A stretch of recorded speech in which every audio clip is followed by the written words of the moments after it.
Kita tengah berada di era pemanfaatan teknologi seperti AI atau kecerdasan artifisial, mahadata, dan Internet of Things yang makin mendominasi berbagai sektor.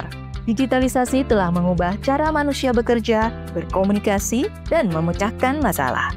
Sebagai salah satu negara pengguna teknologi digital terbanyak di Asia dan negara dengan komunitas pengembang terbesar ketiga di kawasan Asia Pasifik, Indonesia juga berhadapan dengan fakta bahwa keadaban masyarakat Indonesia di dunia maya berada pada posisi paling rendah di Asia Tenggara. Paparan konten digital yang berlebihan dan terus-menerus juga berkontribusi pada meningkatnya berbagai fenomena seperti penurunan kemampuan kognitif dan berpikir kritis atau dikenal sebagai brain rot, speech delay pada anak-anak, serta gangguan kesehatan mental.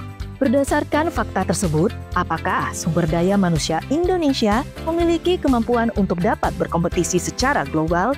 Pemanfaatan teknologi digital oleh masyarakat Indonesia berdasarkan data tahun 2022 sampai dengan tahun 2024 secara dominan masih digunakan untuk mengakses media sosial, hiburan, dan informasi.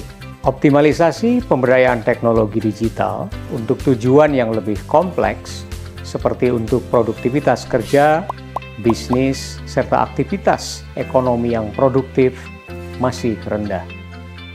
Hal ini mengindikasikan masih lemahnya literasi digital masyarakat dan perlunya peningkatan kemampuan generasi muda Indonesia untuk bersaing secara global dalam bidang teknologi digital.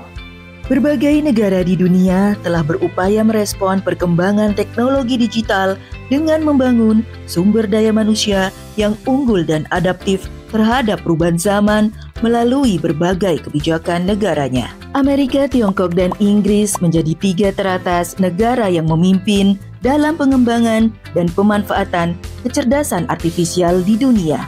Sementara itu untuk kawasan ASEAN adalah Singapura dan Malaysia. Salah satu kebijakan dan strategi nasional yang mendorong penguasaan teknologi dan pengembangan kecerdasan artifisial di negara-negara tersebut yaitu dengan mengintegrasikan coding dan kecerdasan artifisial dalam sistem pendidikan.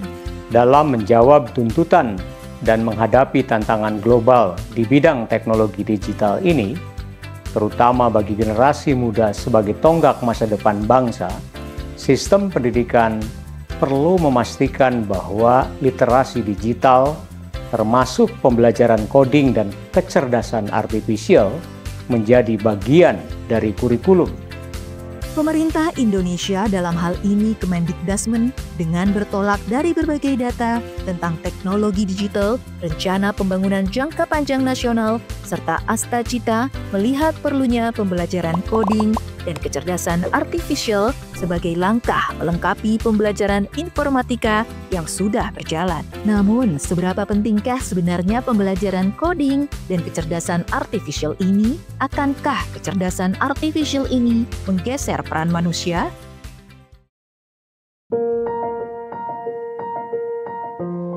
Pada pembelajaran coding dan kecerdasan artifisial ini, peserta didik pada dasarnya tidak hanya menghafal konsep, tetapi lebih dari itu, melatih kemampuan peserta didik dalam menerapkan pemahaman mendalam untuk berpikir kritis, kreatif, kolaboratif, dan pemecahan masalah secara sistematis, efektif, dan juga efisien.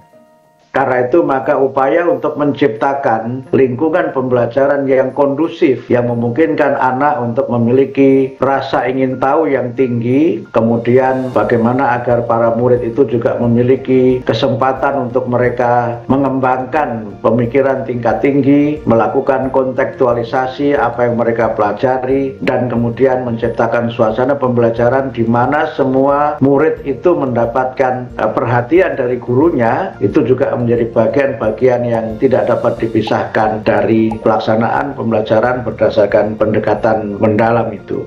Pada pembelajaran coding dan kecerdasan artifisial, peserta didik juga akan mengenal konsep pemahaman human-centered mindset, di mana teknologi bukan hanya tentang efisiensi, tetapi juga bagaimana teknologi dapat memberikan manfaat kepada manusia, tentu saja dengan memahami implikasi etis dari pemanfaatan kecerdasan artifisial. Kecerdasan artifisial bisa membuat manusia fokus pada permasalahan yang lebih kompleks dan bermakna, serta membutuhkan sentuhan emosional, empati, dan interaksi. Di samping itu juga membuat manusia bisa menjadi lebih fokus pada pekerjaan yang lebih berbobot dan bermakna. Maka dapat dipahami bahwa kecerdasan artifisial tidak menggeser peran manusia, namun justru membantu pengembangan diri manusia itu sendiri. Negara berperan dalam menyediakan dan memfasilitasi rakyatnya untuk mengembangkan diri, baik melalui kebijakan, aturan, dan infrastruktur. Di Indonesia, pengembangan pembelajaran coding dan kecerdasan artifisial masih berada pada tahap awal dan baru mulai diintegrasikan oleh beberapa satuan pendidikan, terutama di sekolah-sekolah yang telah memiliki akses terhadap teknologi dan dukungan sumber daya yang memadai. Lalu, bagaimana langkah yang dilakukan pemerintah untuk mengatasi hal ini?